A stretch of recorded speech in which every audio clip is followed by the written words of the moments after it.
Ya estamos de regreso. El análisis de los hechos continúa.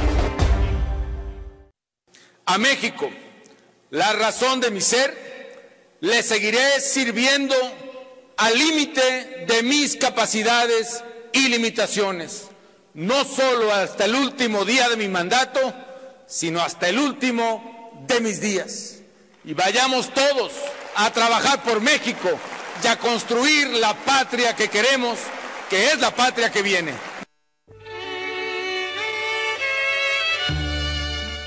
Felipe Calderón adelantó su despedida. Fue el balance con sabor a final de un sexenio que aún no termina, enmarcado en un adiós forzado, obligado por las nuevas reglas electorales.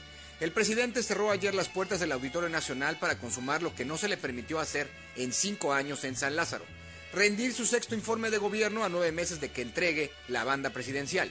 A pesar de la adversidad, ampliamos las oportunidades en educación, en salud, en vivienda, en infraestructura, en apoyo a los más pobres, en apoyo a los indígenas. Lo hemos hecho de una forma sin precedente en varios de esos rubros. Y todo lo hemos hecho no solo no aumentando, incluso reduciendo el déficit en las finanzas públicas. Fue un adiós con olor y sabor a antaño, a los discursos rancios y triunfalistas del PRI de los 70. Esas arengas en las que cada mandatario reinventaba la nación, curaba todos los males y le heredaba a su sucesor los más elevados indicadores mundiales. Se trató de un discurso para ensalzar a un gobierno escriturado a su medida, aunque los impuestos, los errores y los muertos sean declarados patrimonio nacional. Mi gobierno hizo, mi gobierno promovió, mi gobierno alentó. En estos 5 años y 4 meses que llevo al frente de la administración pública, el gobierno federal ha hecho un esfuerzo enorme y en muchos de los rubros, como ustedes han visto, un esfuerzo sin precedentes para generar bienestar y mejorar la calidad de vida de todos los mexicanos. Los indicadores reales revelan otra realidad, la de un gobierno que tomó la valiente decisión de combatir el crimen organizado, pero que trazó la estrategia y se la encomendó al cómplice equivocado. Será el primer presidente sobre quien pesen 50,000 muertes, más las que se acumulen de aquí a diciembre. La realidad de un gobierno que recibió ingresos petroleros récord en la historia del país y que elevó 50% la deuda externa que le dejaron. Y esa borrachera de petrodólares y pagarés terminó por producir 12 millones de pobres más. ¿A qué bolsillos fue a parar esa jauja macroeconómica tan festejada? Pero esas son ganas de ver prietitos en el arroz.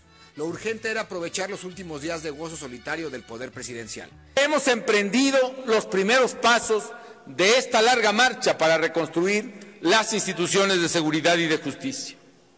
Y hay que perseverar en ese camino, porque lo que hoy es un pasivo para México se va a convertir, se está convirtiendo por lo pronto ya en el orden federal, en un verdadero activo que le da solidez, que le da fuerza y que le da viabilidad al México futuro.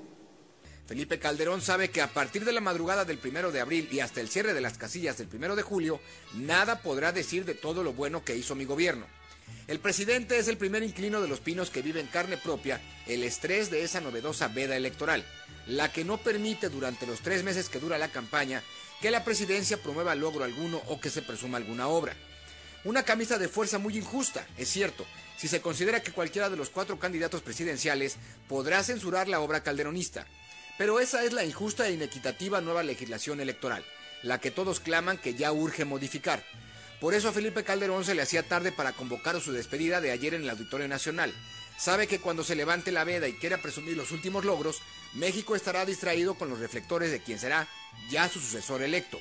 Quizá embriagado por todas las bendiciones que le prodigó en su visita el Papa Benedicto XVI, o desesperado ante la urgencia de saber que solo le quedaban unas horas para ondear a toda asta sus logros sexenales, el presidente echó el discurso por la ventana y sorprendió a tirios y troyanos con una pieza oratoria que será digna de todas las evaluaciones. Y lo que he aprendido aquí es que servir a México, servir a la patria, particularmente en momentos de desafío y de prueba, como los que me ha tocado vivir, más que una carga, han sido un privilegio y un honor que no tendré jamás forma de pagar.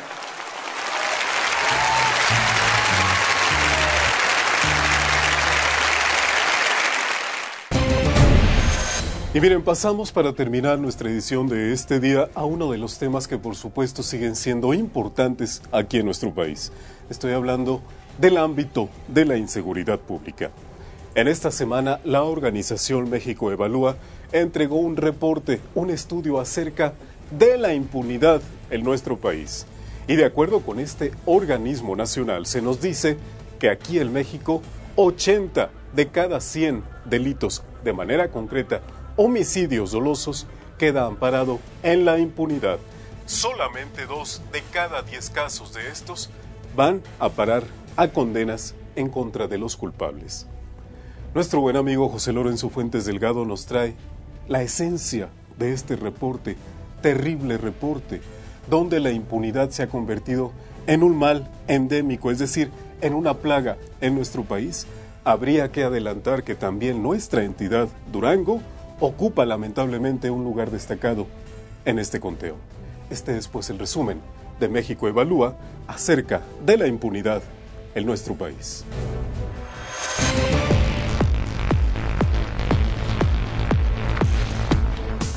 Un factor determinante en la tasa de impunidad de una sociedad es la capacidad de investigación, esclarecimiento y captura de los probables responsables por parte de las autoridades.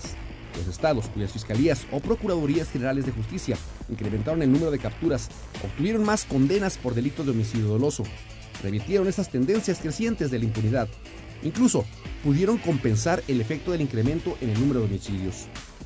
México Evalúa, Centro de Análisis de Políticas Públicas, dio a conocer un estudio de seguridad y justicia penal en los estados, donde real y crudamente desnuda la situación de seguridad y justicia de cada una de las entidades, con 25 indicadores con cifras de diferentes áreas e instituciones confiables y cuyos datos dan a conocer solamente lo que sucede en el país. Comparando los datos de impunidad registrados en México en 2002 y 2010 con los de otras naciones, observamos que nuestro país se ubica por encima de la mediana internacional. Mientras que en México, la impunidad en homicidio fue del 66.7% en 2002 y 81.4% en 2010. A nivel internacional se observó una mediana de 24%. Estas cifras nos indican que la diferencia entre la impunidad por el homicidio en México y la que se registra en otros países es muy grande y que además sigue creciendo. Dentro del panorama nacional, en 2010, la impunidad para el homicidio doloso en 4 entidades federativas fue superior al 90%. Chihuahua con 96.4%, Durango 95.4%, Sinaloa 93% y Guerrero 91.5%. Estas 4 entidades se encuentran entre las 5 que registraron el mayor número de homicidios en 2010. En todos estos casos, las autoridades no han incrementado la resolución de homicidios. De hecho, en Chihuahua y Durango, los datos sugieren que las autoridades están abrumadas por el incremento de la violencia, dado que no solo no han podido incrementar su capacidad de resolución, sino que esta se redujo en más del 30%. Entre 2009 y 2010, la impunidad en homicidios se redujo en Aguascalientes, Baja California Sur, Colima, Estado de México, Querétaro, Tamaulipas y Yucatán. Destaca en el caso de Tamaulipas, ya que a pesar de ser la segunda con el mayor aumento en este delito en 2010, registró un incremento del 50% en el número de condenas. Durango es una de las entidades que más rezagadas está en lo que se refiere a la acreditación de los centros de evaluación y control de confianza y a la evaluación de policías. En cuanto a la Procuración de Justicia, es la quinta entidad con peor desempeño en lo que se refiere al cumplimiento de órdenes de aprehensión y en la que registra el peor desempeño en consignaciones por homicidio. Sus centros de readaptación no están sobrepoblados y tiene pocos presos por custodio con relación al resto del país, pero es la quinta entidad con más incidentes penitenciarios y la segunda con más homicidios por cada 1,000 reclusos, después de Tamaulipas, claro está. Los sistemas, como se pone en evidencia en el estudio, están sobrecargados porque no priorizan, procesan delitos de alto impacto y los de menor relevancia por igual. Esta es una de las razones por las que el homicidio tiene menos de 20% de oportunidad de ser esclarecido y la probabilidad está aún menor en varios estados de la República. Al final del estudio, señala que todo lo anterior es resultado de una ecuación sencilla. Las muertes violentas ascienden y la capacidad de respuesta del sistema se mantiene constante. El actual sistema de justicia no resuelve casos, tampoco disuade delitos. En pocas palabras, no nos sirve. Por eso hay tantas víctimas que no reciben justicia ni el resarcimiento del daño, pero también por eso la inseguridad y la violencia no ceden. Reportó para Análisis Político José Lorenzo Fuentes Delgado.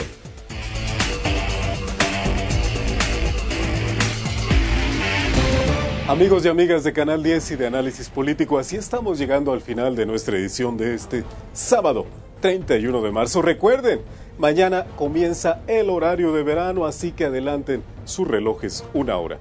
También iniciaron ya las campañas políticas rumbo al primer domingo de julio y también, por supuesto, el periodo vacacional de Semana Mayor y la Semana de Pascua. Por eso yo los invito a que la pasen excelente y los espero en la próxima ocasión.